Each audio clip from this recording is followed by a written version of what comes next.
Bolehkah perusahaan menahan ijazah karyawan? Ini penjelasan lengkapnya. Hai Infobankers, ketemu lagi di program Break Time bersama saya Shanandra Naila. Di video kali ini kita bakal bahas topik yang lagi hangat banget nih, yaitu bolehkah perusahaan menahan ijazah karyawan? Kalian pasti pernah dengar cerita tentang ijazah ditahan perusahaan kan? Nah, kita bakal kupas tuntas soal ini berdasarkan kasus yang baru saja terjadi di Surabaya, Jawa Timur.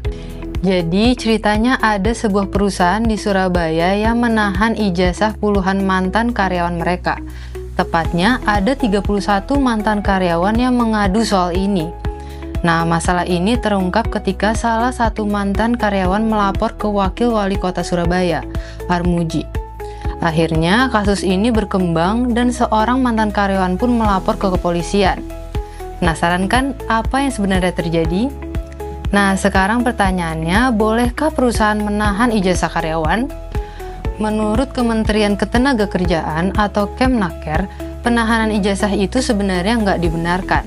Meskipun kalau kita lihat dari sisi aturan, sebenarnya nggak ada aturan secara tegas melarang hal ini. Jadi meskipun perusahaan menahan ijazah, itu bukan praktik terlarang loh.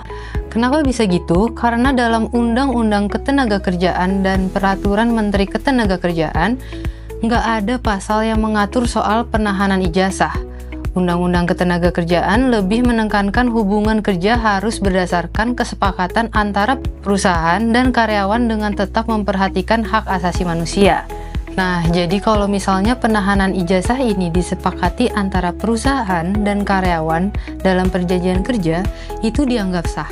Tapi bagaimana jika karyawan terpaksa menyetujui perjanjian kerja yang termasuk soal ijazah? Itu jadi masalah. Kalau perjanjian kerja dipaksakan, bisa dianggap tidak sah, dan bahkan penahanan ijazah bisa jadi tindak pidana jika ada unsur paksaan. Lazimnya, praktik penahanan ijazah tercantum dalam sebuah perjanjian yang disusun dengan prinsip berikut. Yang pertama, kesepakatan kedua belah pihak.